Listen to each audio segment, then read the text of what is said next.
you can see in this particular space, if you recall from the pictures, there was metal shelving all along these walls on this entire space.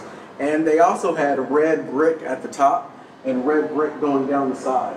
Well, when we removed this, we discovered that there was nothing on the back side, which allowed us to just refinish the existing drywall.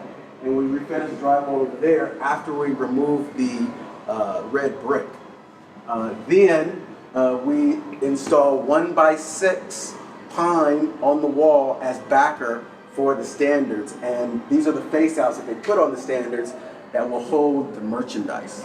Okay, so we use 1, 2, 3, 4, 5, 6. These are 6 standards, 6 levels of backing,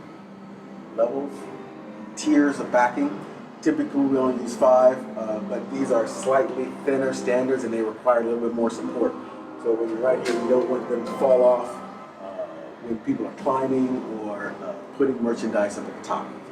So in this particular case, we refinished the walls, painted everything white, and cleaned up the floor. Did the exact same thing on this side, and then after that, we added the fitting rooms from a custom design that they designed. We created these fitting rooms out of MDF and regular stuff that you can find at Home Depot. They take around 2 days to put together.